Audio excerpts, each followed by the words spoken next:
مساء الأنس تقريبا يوميا نسلط الضوء على المبادرات الثقافية، واحنا اليوم سعداء جدا بحضورنا في مثل هالمبادرات هذه، خاصة كي نتحدثوا على المبادرات الثقافية والحرفية المتميزة. نتحدثوا على منصة في الحقيقة خاصة بالحرفيين، تو نحكوا عليها بأكثر تفاصيل مع ضيفتي اللي حاضرة معنا عبر الهاتف، السيدة سارة الزينة، هي حرفية. أهلا وسهلا، مساء الأنس. عسلامة المستمعين، عسلامة بإذاعة قفصة، شكرا على الاستضافة. تحياتنا ليك سارة، أهلا وسهلا، نورتنا في مساء الأنس.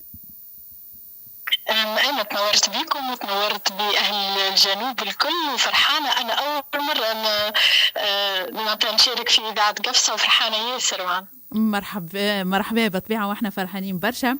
إذا نحكوا على منصة في الحقيقة، منصة خاصة بالحرفيين أو الحرفي التونسي، باش نحكوا على أهدافها اللي في الحقيقة الأكيد أنه باش يقع تثمين المنتوج، باش يقع ربط الحرفة بالأصالة والهوية. تعرفي صارت فيه الحرف التقليدية في حاجة أكثر في الحقيقة من أي وقت للدعم والترويج. هيت نتحدثوا على المنصة، شنو هو أو شنو هي منصة الحرفي التونسي وكيفاش جاتكم الفكرة؟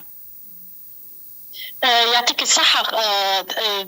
نحب قبل كل شيء، قبل ما نبدأ نحكي على artisantunisien.com، أن نعرج على كلامك. صحيح توا الحرفي والفنان التونسي محتاج لأكثر الدعم، وهذاك علاش عملت المنصة هذية وأطلقنا المنصة هذية، لأني أنا قبل كل شيء فنانة وحرفية، وفخورة أني نقول فنانة وحرفية، لأني نعرف شنو الصعوبات ونعرف شنو المتاعب ونعرف شنو الطريق قديش صعيب وطويل. إنه إحنا قبل كل شيء شنو شوية تنظيم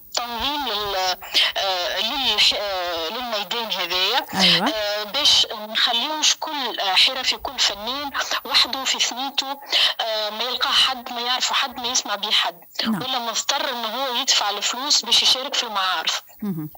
احنا نعرفوا انه مش الفنانين الكل عندهم الامكانيات باش يشاركوا في المعارض، لا ماديا ولا لوجستيكيا. الحكايه انك انت باش تمشي تتنقل من بلاصه لبلاصه وتقعد قداش من نهار واقف، مش الناس الكل ومش السيدات الكل والحرفيات الكل تنجم تعمل الحكايه هذه.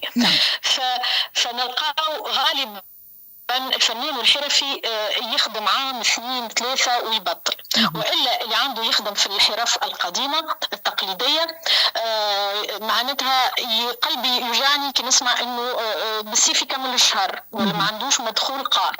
هذه ما لازموش يصير. فأول حاجة حبيت نعملها انه نعطيهم شوية الفيزيبيليتي وشوية انه باش يبداو اكثر اكسيسيبل للحريف وللتوانسة ولكل عشاق الفن وكل عشاق الحرف اليدوية.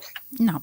فartisantunisien.com أهم حاجة والهدف الأول متاعها إنه نجمعوا الناس التحفونة هذية والفنانين هذوما الكل في موقع واحد.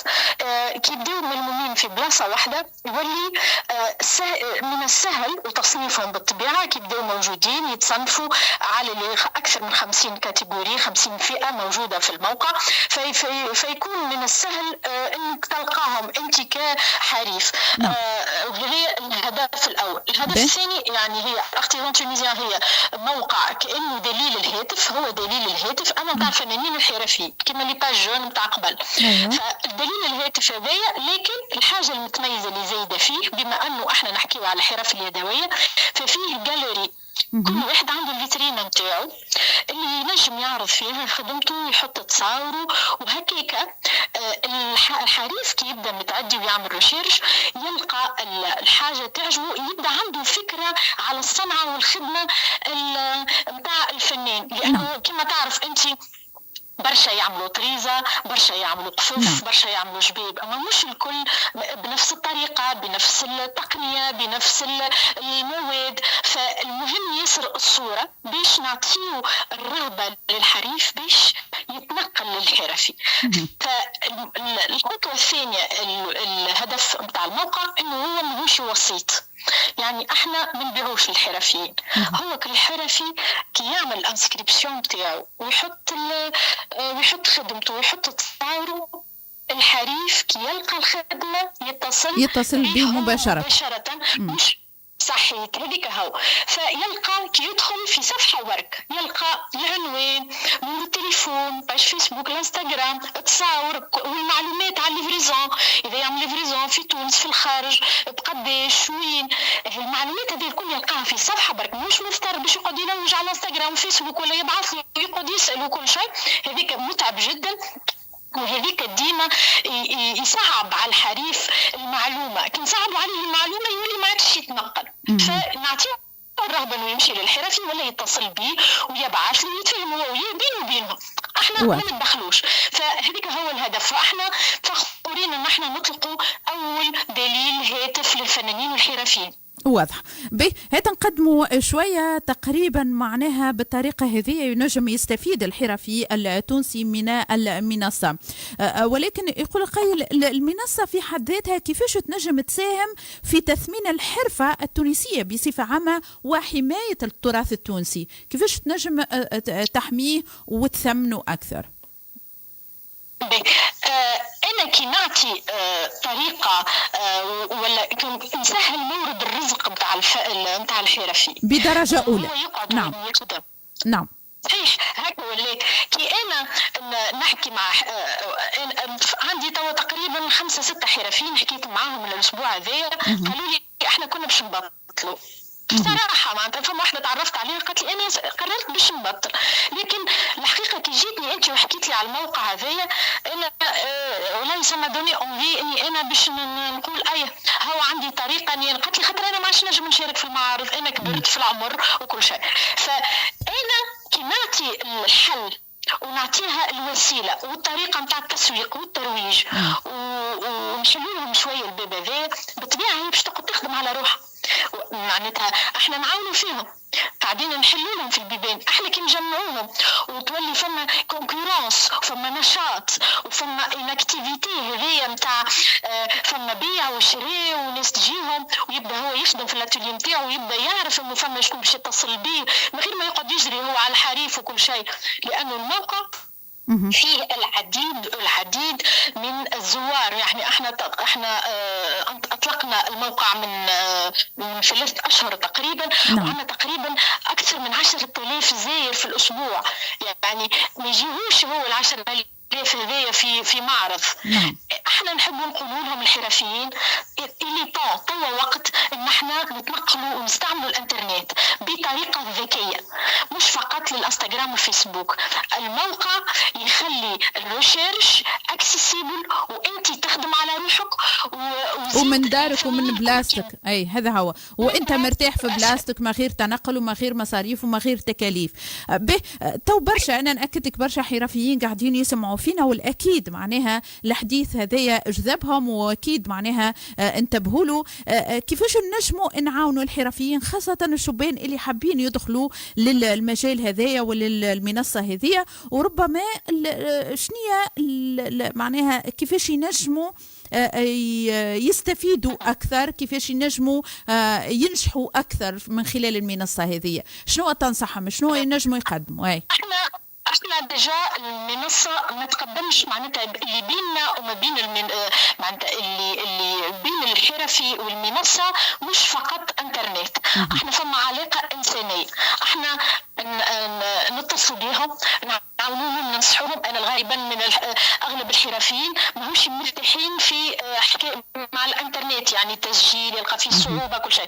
احنا نأطروهم نعاونوهم، ينجموا يتصلوا علينا على مواقع التواصل الاجتماعي نتاعنا، يحطوا ارتيزان تونيزيان، يطلع له على الفيسبوك ولا الانستغرام، يتصلوا بينا، يخليوا لنا نوامر تليفونهم، نمر الواتساب، احنا نتصل بهم ونجمعوا احنا الحرفيين هكذا يلقاو صعوبه في التسجيل، ونعملوا تسجيل مباشره مع بعضنا على معناتها بالانترنت، نسجلوا كلنا مع بعضنا. هذه حاجه. احنا اغلب الحرفيين زاد يحطوا تصاور ساعات ماهيش باهيه وما تحطش تعملش اون فالور الخدمه نتاعهم. انا نقول وديما نعطي نصائح، راهو تنجم تكون مبدع وفنان كبير، لكن اذا ما تعطيش كار التصويره وما تعملش تصويره مزيانه وما تخليش اللي يتفرج في الخدمه نتاعك ينبهر انت مستعمل كماتير تعمل لي تصويره شويه في الظلام، في الضوء، تحت الضوء الاصفر، وفوق طاوله معبيه بحاجات وكل شيء. انا كحريف ما نفهمش انت هذه شنو اللي مستعمل، انت هذه ذهب، نحاس، هذه طريزه ولا مطبوعه ولا ما نفهمهاش. انا قد ما انت تعطيني التفاصيل، وهذاك علاش احنا في ارتيزان تونيزيان راهو كي يحط التصويره يحط عنده ينجم يحط برشا تصاور على كل برودوي، يحط السعر، يحط التفاصيل، الماتير اللي يستعمل فيها، القياس. هذايا احنا نشجعوا، قد نقول لهم قد ما تحطوا تفاصيل قد من الحريف يبدا مرتاح ويعرف هو علاش جايك وعلاش يتصل بيك، ويبدا فما كما نقولوا جوستيفيكاسيون تاع السوم. نعم. تحط انت قطعه نتاع 200 دينار والاخر يحطها ب 50 دينار على نفس البرودوي، احنا لازم تفسر له انت علاش انت حاطط فيها اكثر ماتير، حاطط فيها حاجات اغلى. باهي هذه كله مهم جدا. احنا نعاونوا ياسر بالنصائح، لانه احنا ما ناخذوش كوميسيون على لي زارتيزان، كل واحد يخدم على روحه، لكن احنا هدفنا انه يكون الحرفي يخدم على روحه ويبدا فرحان، لانه هو عليه الخدمه واحنا نعرفوا به. هي العلاقه اللي مبنيه. حاجه اخرى ساره حبيت نسالك عليها، ونجموا من خلالها نشجعوا زاده الحرفيين باش ينخرطوا في المنصه هذه. نتصوره وانت معناها تاكد لنا الحاجه هذه، انه المنصه ماهيش مكتفيه بعمليه التسويق وانت هبط معناها ايش عندك وغيرك يشوفه ويدخل ويشري اكسترا، ولكن اللي اكيد انكم زاده مهتمين بالتظاهرات وكيفيه المشاركه فيها، وتنصحوهم معناها او تقدموا لهم ساعه، تقدموا لهم معناها التظاهرات وقتاش تصير وكيفاش تصير. هذا مهم برشا، لانه برشا حرفيين تغيب عليهم المعلومات هذه والتظاهرات هذه فيتاخروا حتى في المشاركه فيها. ربما ايضا حتى لقاءات زاده تحسيسيه وتوعويه تبسيطيه زاده، فهذا نتصور انكم قاعدين تخدموا عليه او بديتوا تخدموا عليه. اي راهم لي سيرفيس نتاع artisantunisien.com مش فقط كما قلت انت دليل وغالوري وكل شيء، لا احنا الهدف انه احنا نجتمعوا انا معاهم. نعم.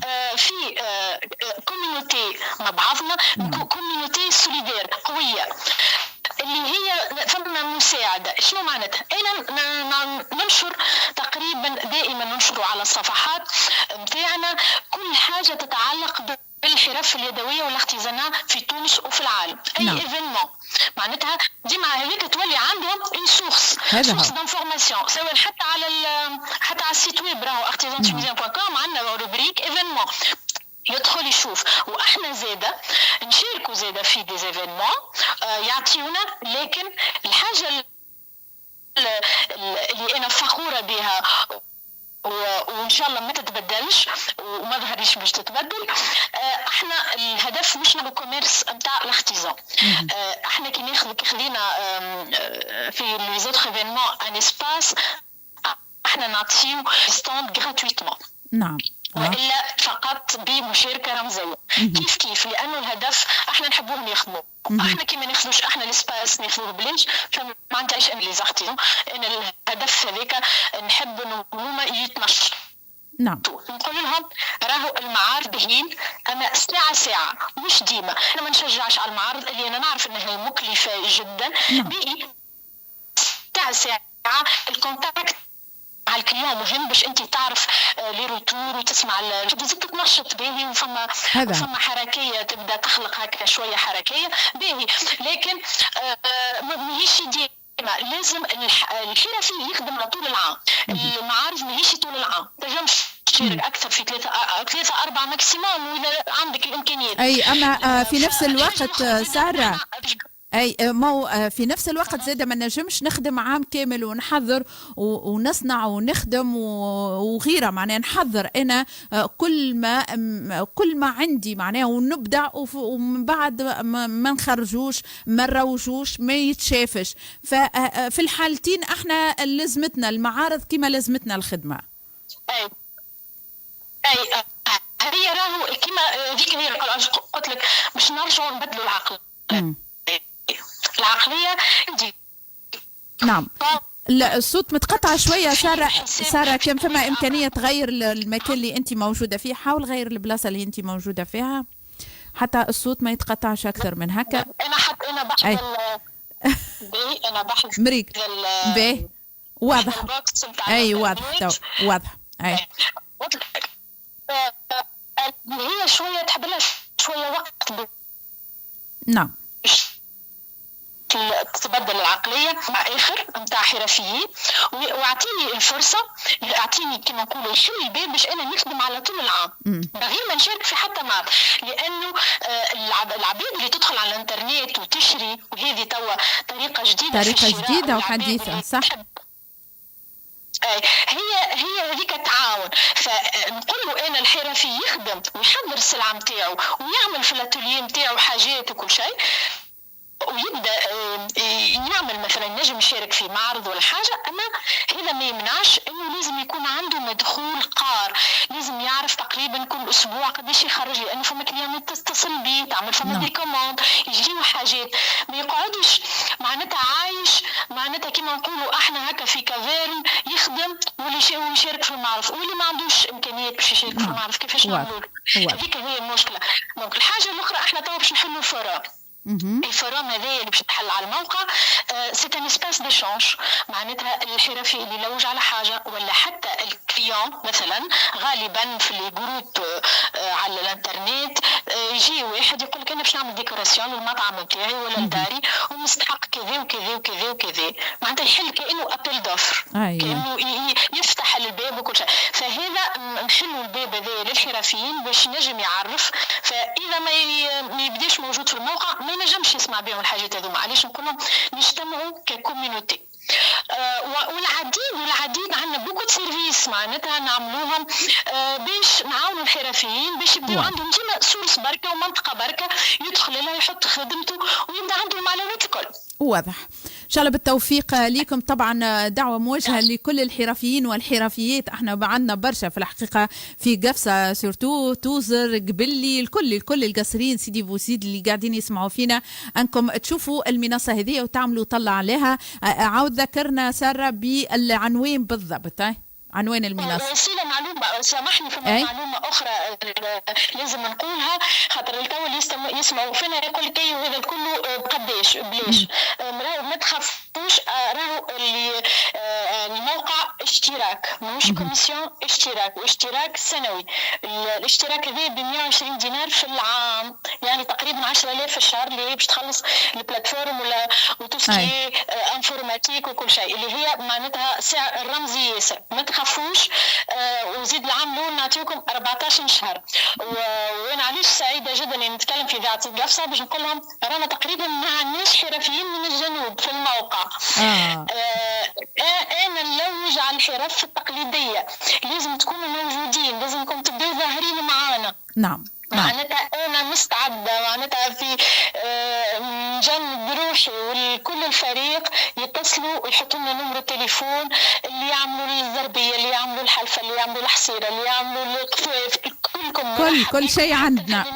اي كل شيء عندنا ساره، فقط يتفاعلوا معاكم ان شاء الله مع هالمؤسسه هذه المتمثله في منصه رقميه بعنوان الحرفي التونسي. ينجموا يدخلوا يلقوها مباشره وهكاك يتبعوا طبعا التفاصيل الكل والارشادات الكل، وهكاك يدخلوا معاكم وينخرطوا في هالمنصه هذه اللي في الحقيقه اهدافها جد مهمه، المتمثله في ربط الحرفه بالاصاله والهويه، تثمين المنتوج، فيها برشا خدمات، فيها برشا معناها حاجات تنجموا تتميزوا بها من خلال وجودكم في هالمنصة هذه. شكرا ليك سارة على حضورك معنا اليوم في مساء الأنس في إذاعة قفصة.